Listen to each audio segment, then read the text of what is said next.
The twin sons of Verdalis Prime cast long shadows across Evan Rourke's modest farm as he guided his hover plow through the crystalline wheat fields. For 15 years he had worked this land on the outer rim of charted space, far from the politics and wars that consumed the Galactic Council. Here among the amber stalks and purple skies he had found peace. That peace shattered with a piercing shriek. Evan cut the power to his plow, listening. Another cry echoed across the fields, high-pitched and desperate. He grabbed his plasma rifle from the storage compartment. Not because he wanted to use it, but because unknown creatures on frontier worlds demanded caution. Following the sound, he pushed through the dense grain until he reached the irrigation creek. There, huddled against the moss-covered rocks, were two creatures no larger than house cats.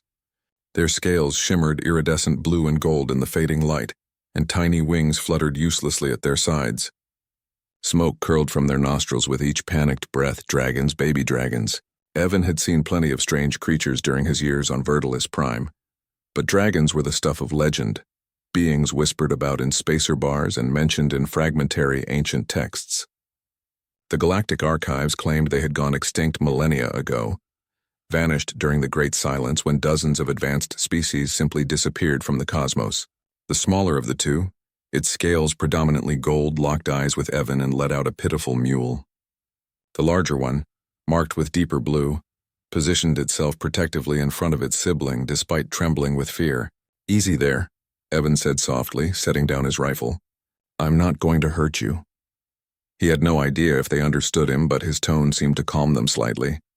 The blue one, still wary, allowed Evan to approach. Up close, he could see they were malnourished, their scales dull in patches, and the gold one had an injured wing. Evan did what any decent person would do. He brought them home. Over the following weeks, Lyrics and Kane, as Evan had named them, thrived under his care. They devoured the protein paste he synthesized, and quickly learned to hunt the native hoppers that plagued his fields. Lyrics, the bold blue dragon, proved adventurous and mischievous, often knocking over equipment with experimental bursts of flame. Kane, gentler and more observant, would curl up beside Evan during the long evenings, seeming to study him with those impossibly intelligent golden eyes. But strange things began happening. The crystalline wheat grew faster and stronger near wherever the dragon slept. The irrigation system, which had malfunctioned for months, suddenly repaired itself after Lyrics accidentally breathed fire on it. And most peculiar of all, Evan's old wounds, the ones from his military days that ached with every weather change, simply stopped hurting. Then came the dreams.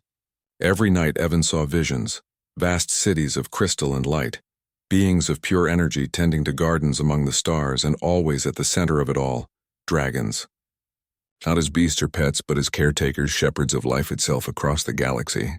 In these dreams, a voice spoke to him in a language he shouldn't understand but somehow did. "The gardeners must return. The silence must end. You have been chosen."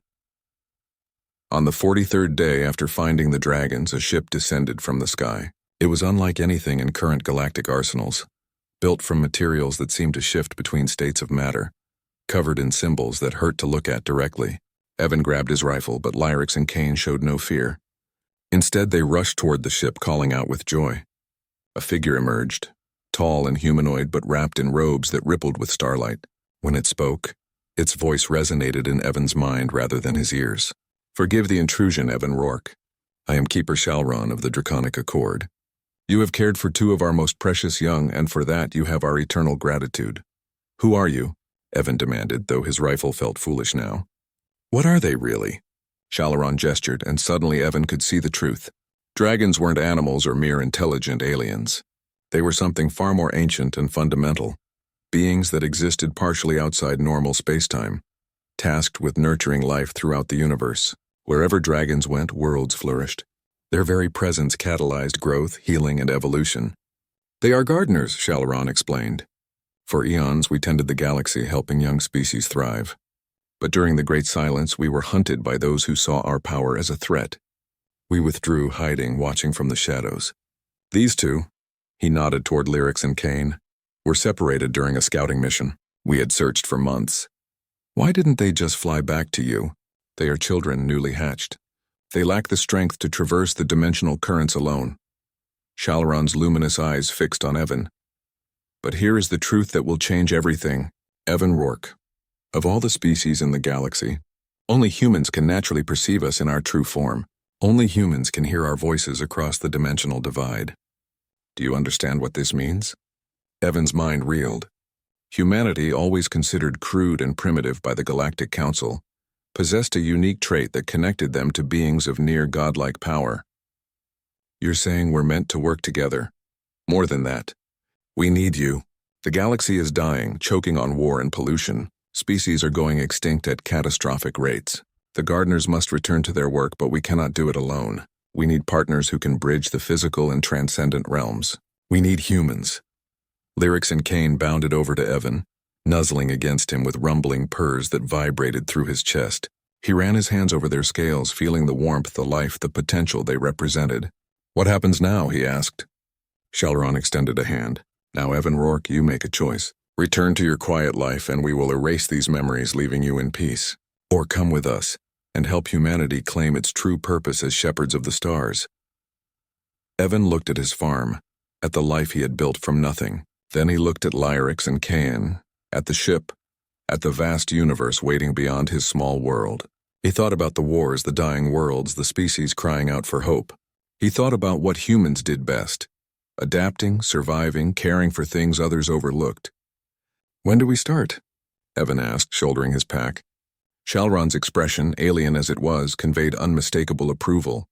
As they walked toward the ship together, the baby dragons prancing alongside, Evan realized the truth that would echo across the cosmos.